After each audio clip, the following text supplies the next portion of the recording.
Okey, so untuk video ni kita akan merekod, akan merekod akaun menggunakan Easy Account. So first kali, apabila kita nak guna akaun ni, first kali yang bila kita dapat akaun ni, kita pergi kepada database, kemudian kita klik pada kotak ni kalau tak keluar.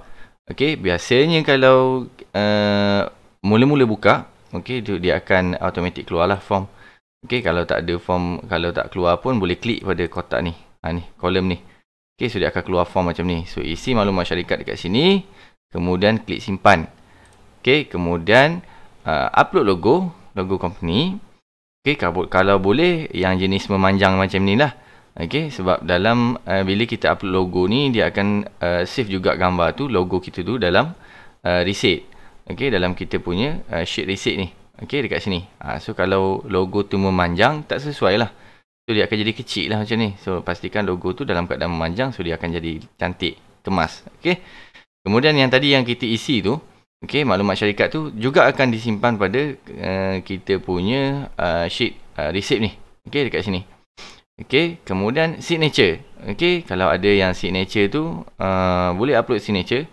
Gambar. Dan dia akan appear dekat bahagian bawah ni, dekat sini.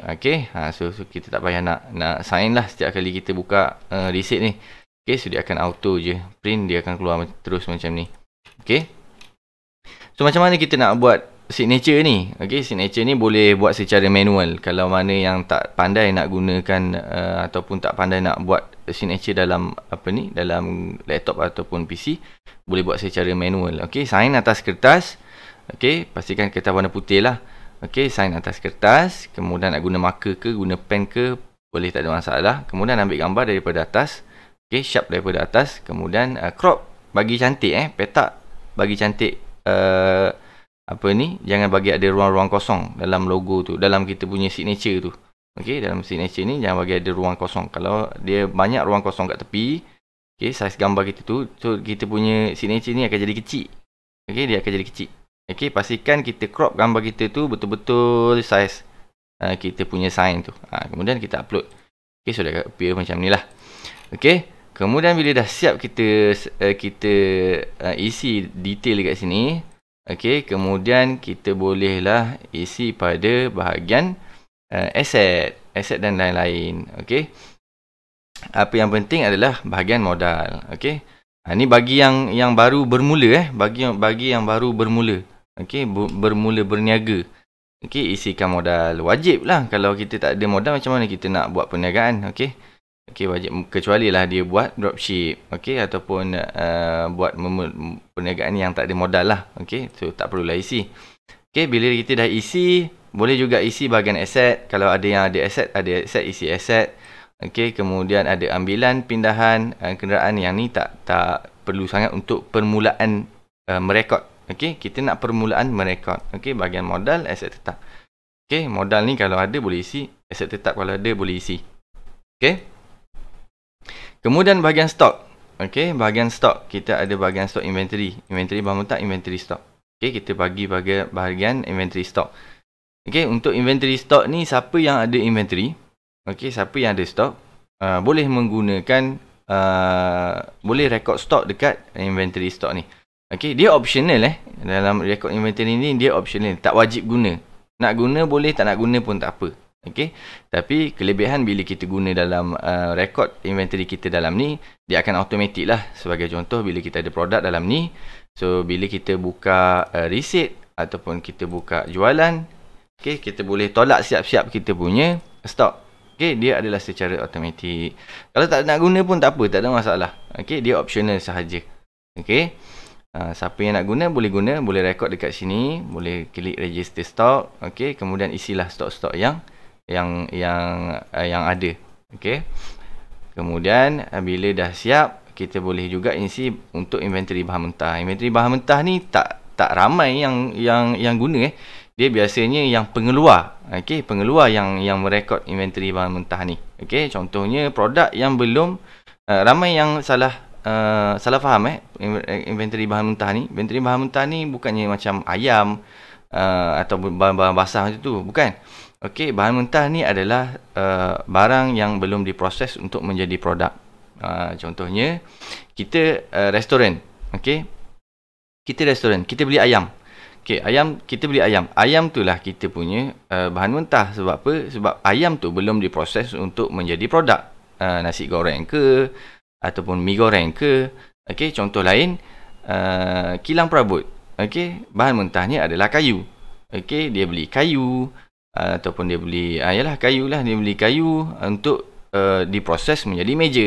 Itulah bahan mentahnya, kayu. Okey. So tak ramai yang menggunakan bahan mentah ni, okey, kecuali pengeluar. Macam perfume pun sama. Dia beli botol yang warna besar-besar tu 5 kilo, 10 kilo kan. Dia ataupun dia buat sendiri dia punya produk tu. Itulah dia punya bahan mentah. Okey, pati tu bahan mentah. Belum diproses menjadi produk. Apabila sudah menjadi produk, dia akan menjadi stok. Macam tu. Okey. So bila juga optional, okey, tak wajib isi. Okey, siapa nak guna boleh guna. Siapa yang dah ada inventory kat luar ke ataupun dia dah ada sistem inventory sendiri, boleh guna, tak ada masalah.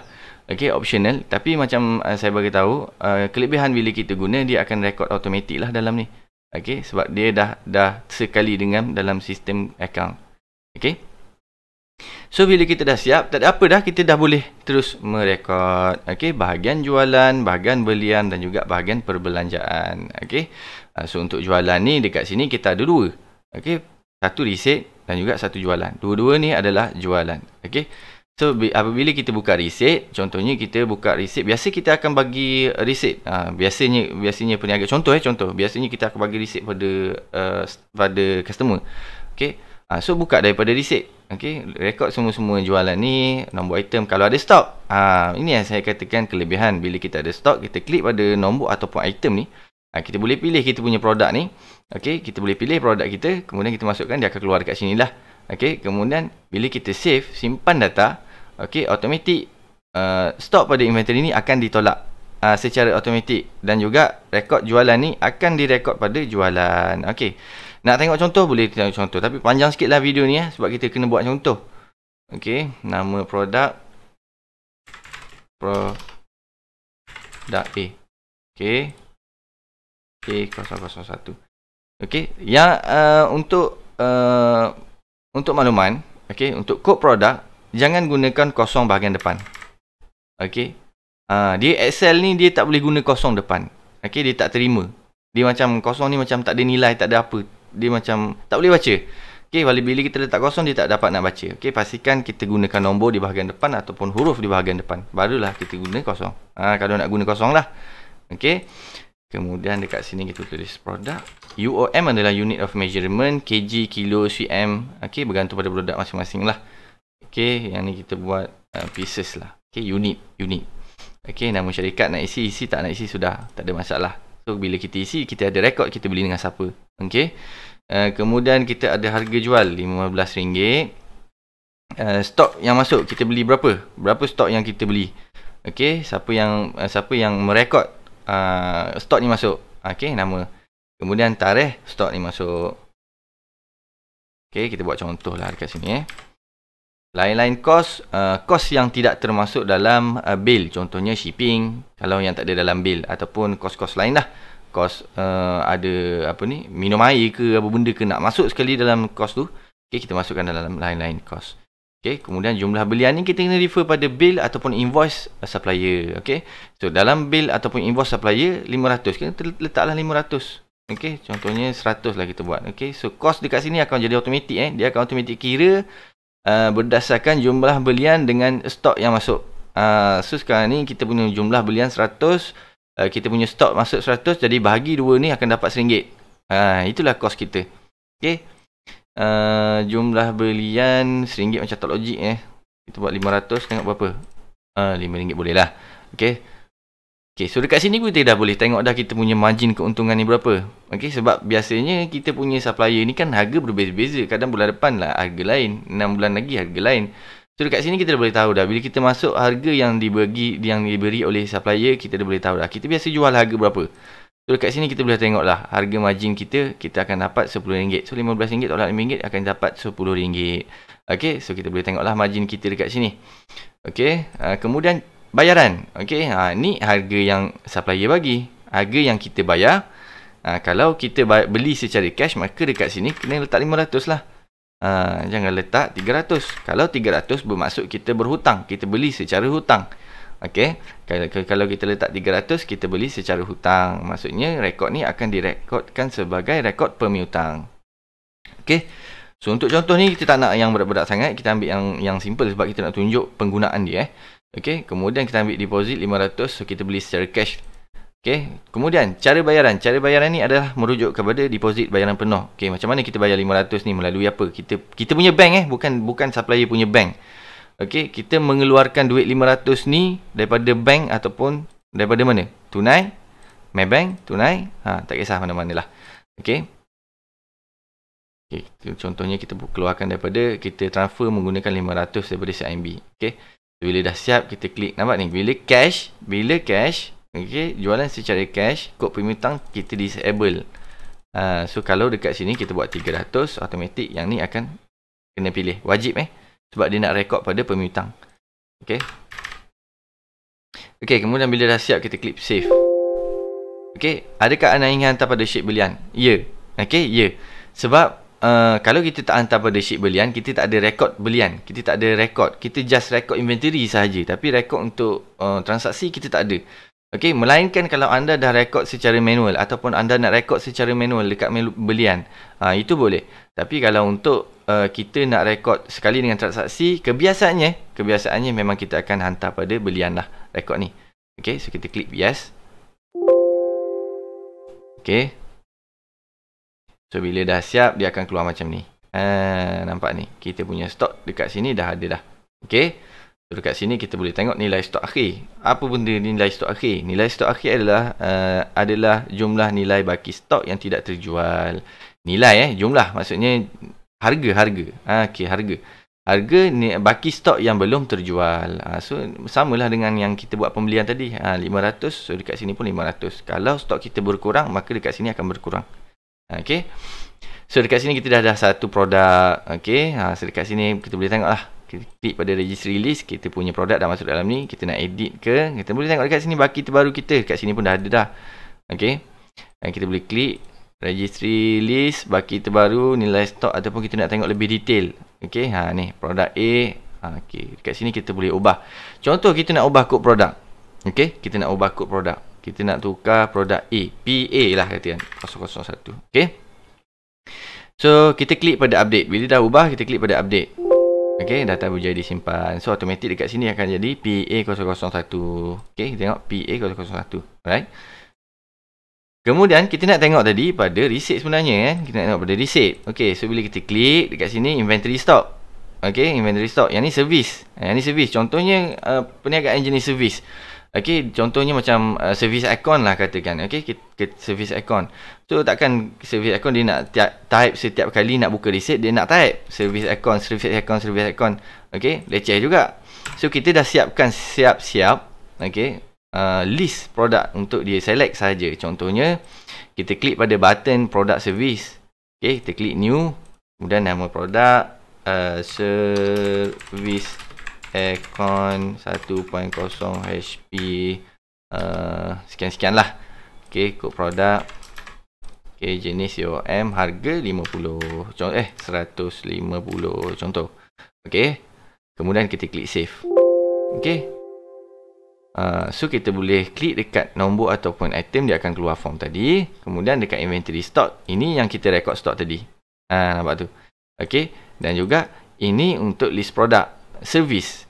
Nampak tu. Dia akan keluar dekat sini lah. Okey, nampak. Okey, so macam mana kita tengok pada inventory stock lah. Inventory stock, kita select, dia akan keluar harga yang kita letak tadi, yang kita set, berapa harga kita jual. Okey. Satu, berapa kuantiti yang customer beli? 20, tak dah banyak sangat, 5. Okey, tambah. Okey, dekat sini dia akan keluar terus. Macam ni. Boleh adjust balik ni. Okey, kita boleh tarik balik. Dia tak fix ni. Dia memudahkan kita dan menjimatkan masa. Okey, contohnya dekat sini kita tersalah. Bukan tersalah, customer ni kita bagi diskaun terus. Okey, contohnya 14. Kita tarik 14. So dia akan automatik. Okey, dia akan automatik. Alright. So bila dah siap, kita klik attention, kita isi dulu dah detail. Hasmah. Halim. Okey, kemudian isilah detail-detail kat bawah ni. Kemudian tarikh 23 hari bulan, sale type, kita buka receipt, sale person, yang buka receipt ni lah. Okey, kemudian subtotal. Okey, yang ni yang kuning adalah wajib isi. Okey, wajib isi. Wajib isi jika dia adalah receipt. Okey, sama macam tadi. Okey, inventory tu, maksudnya dekat sini, dekat sini ada balance. Maksudnya, kalau kita biarkan kotak kosong ni kuning, bila kita biarkan kotak ni kosong, bermaksud ada balance 70. Maksudnya jualan ni adalah jualan secara hutang. Maka rekod, bila kita rekod, dia akan rekod pada rekod penghutang kat belakang ni. Okey. Jadi kalau kita nak buka receipt, maksudnya jualan tu jualan secara cash. Okey, dia bayar cash. Okey, jadi dekat kotak ni kita kena isilah detail dekat sini. Yang ini deposit, bayar melalui apa? Bukan bayar melalui apa. Maksudnya masuk dalam bank mana? Bank kita bukan bank customer bayar menggunakan bank apa? Tak. Masuk dalam bank apa? Ataupun masuk ataupun dia bayar secara tunai. Ni, dia bayar cash. Dia bayar kat tangan. Okey? Itu maksudnya duit yang kita terima dekat mana? Dekat CIMB ke, dekat Maybank ke, ataupun dia bayar kat tangan ke? Macam tu. Okey? Kemudian dekat sini kita isilah 70. So balance dia akan jadi kosong. Apabila kosong, maksudnya sistem akan detect jualan ni adalah secara cash, secara tunai. Okey, kemudian kita pun dah siap, kita pun klik simpan data. Okey, kita nak bagi pada customer, kita kliklah pada simpan PDF ni. Okey, so kita simpan dekat new folder. Okey. Kita tengok dulu kita punya PDF tadi. Download. Sorry. Desktop, new folder. Ni kita punya receipt. Inilah kita punya receipt. So nak bagi dalam WhatsApp pun boleh sebab dia dalam bentuk PDF. Nak print pun boleh, tak ada masalah. Okey, so inilah rupanya kita punya receipt. Okey. Kemudian kita tengok pada jualan apabila kita buka receipt, macam saya beritahu, dia akan rekod juga pada jualan. So ni kita punya jualan ni dah rekod dah kat sini. So tak perlu lagi kita nak buka receipt, kita nak buka lagi jualan. Tak perlu, kita dah buka receipt, dia akan auto hantar pada jualan. Okey, so memudahkan kerja dan menjimatkan masa kita. Alright. So bila dah siap rekod ni, bila dah siap kita rekod ni akan report yang belakang ni dia akan auto generate secara automatik. Contohnya kita tengok pada analisis kewangan, nampak tu kita ada bilangan stok yang kita rekod stok tadi. Okey, kemudian ni jumlah kita punya jualan tadi ni 70 ni dah masuk. Kita tengok pada aliran wang ni kita ni jualan 70 tunai dah masuk. Okey. Kemudian kita tengok pada kita punya imbangan duga jualan. Ni banyak ni yang saya test ni tak buang pula, lupa nak buang. Okey, jualan 70. Okey, kemudian kita punya November 70. Nampak tu. Semua dia dah automatik. Dia tak perlu nak fikir-fikir lagi nak tambah dekat sini 70, nak letak sini lagi, nak kena edit lah apalah. Semua je dah secara automatik. Okey, dalam ni pun dah ada 70 tadi dah lekat dalam ni dah. Okey, dalam tunai, dalam bank tunai. Ni dekat tunai di tangan dan juga kita punya baki semua untung rugi. Dalam ni, duduk dalam ni kita punya 70 tadi tu. Okey, semuanya dah secara automatik. Begitu juga dengan belian, begitu juga dengan perbelanjaan. Alright, itulah cara penggunaan kita punya Easy Account. Simple je, mudah. Cara penggunaannya yang sangat mudah. Okey, sama juga kalau kita buat jualan, sama ada di receipt ataupun di jualan. Okey, jualan tu secara kredit. Maksudnya jualan tu berhutang. Maksudnya customer berhutang dengan kita. Okey, jualan RM100. Dia nak bayar, dia tak nak bayar terus kosong ataupun dia bayar deposit. Tak kisah, janji dia ada hutang dengan kita. Dan dekat sini contohnya bayaran. Kita buat contoh lah senang. Saya sebenarnya tak nak tarik panjang sangat video ni. Okey. Jualan hutang kita buat contoh. Okey, deposit 300. Cara bayaran Maybank. Okey, cara bayaran ni maksudnya macam saya beritahu tadi, semuanya untuk kita, bukannya untuk customer. Okey, bukan berdasarkan customer. Semuanya kita. Maybank ni maksudnya deposit ni customer bayar dekat mana? dekat bank kita, ataupun dia bayar dekat tangan, ataupun dekat CIMB, semuanya dalam akaun kita, bukan akaun customer. Okay, so kena faham lah tu. Okay, kod penghutang kita tak ada lagi. So macam mana kita nak buat kod penghutang adalah pada database. Ni penghutang. Okay, kita set penghutang 1. Kemudian bila kita dah set penghutang 1 ni, kemudian dekat sheet penghutang nombor 7 ni, sheet penghutang ni, kita select yang orange ni. Okay, bahagian penghutang bukan penghutang lain-lain. Penghutang, saya dah tulis dekat sini apa maksud penghutang, apa maksud penghutang lain-lain. Okay, dekat sini, dekat kotak orange, kolom orange ni, kita pilih penghutang 1 tadi. Okay, tak nak buat pun tak apa sebab dia automatik. Tapi kalau boleh buatlah. Okay, senang, memudahkan kerja. Okay, kemudian kita pilih penghutang 1 pada jualan tadi. Okay, nombor resit. Cara jualan adalah secara kredit.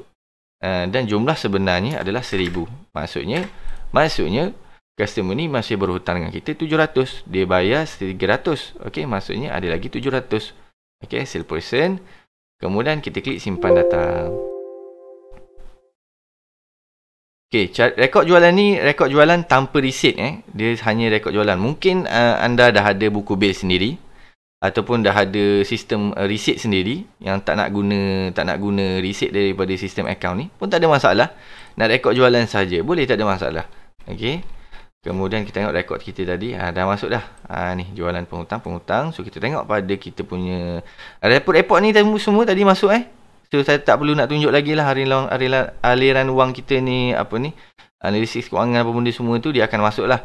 Okay, yang saya nak tunjuk adalah penghutang. Nampak ni? Dia dah masuk dah 700. Okay, bermaksud penghutang 1 ni berhutang dengan kita 700. Okay, so macam mana nak bayar? Dia customer ni dah bayar 700, dah bayar baki. Macam mana kita nak rekod? Okay, so dekat sini kita ada sediakan kolom. Okay, ada sediakan kolom untuk bayaran balik ataupun bayaran diterima. Bukan bayaran balik, jualan secara kredit ataupun bayaran diterima. So untuk kes ni kita terima bayaran lah. Okay, sebab dia dah bayar balik 700. Isi itar bayaran, kod penghutang, bayaran diterima, jumlah. Okay, cara bayaran sama macam yang saya bagi tahu. Semuanya akaun kita 700 ni dia bayar kat mana? CIMB, Maybank, tunai ataupun kat mana. Okay, nombor resit ataupun nombor invoice tak ada pun tak apa, tak ada masalah. Untuk refer, okay, untuk kita refer senang, kita cari dokumen yang balik. Okay, catatan bayaran balik. Okay, kemudian kita klik simpan data. Okay, nampak dia dah masuk dah 700. So kita dah tak ada jumlah dekat atas ni. Okay, dah penghutang 1 ni dah tak ada hutang dengan kita lah. Sudah selesai dah masalah. Nampak? Simple kan? Sama juga dengan belian. Belian pun sama. Okay, bila kita buat belian dengan supplier secara hutang, maka rekod tu akan dihantar juga pada pemiutang ya. Akan juga pada pemiutang. Penggunaannya sama. Kalau kita nak bayar balik, kita pun rekod atas ni. Bayaran dibuat. Nampak? Ni bayaran dibuat. Ini adalah bayaran diterima. Penghutang dan pemiutang. Faham maksudnya? Alright, so itu sahaja cara penggunaannya. Yang belakang-belakang ni semua adalah report yang boleh kita tengok. Okay, yang boleh kita tengok. Pastikan kita punya imbangan duga ni sama. Okay, balance. Kalau tak balance, saya ada sediakan satu video dalam YouTube channel. Kenapa ataupun cara nak detect macam mana, sebab apa imbangan duga kita tak balance. Okay, so boleh tengok video tu dekat channel kita, Easy Account. Okay, so saya dah terangkan. So saya akan terangkan lagi dalam video lain untuk next topic. Okay, so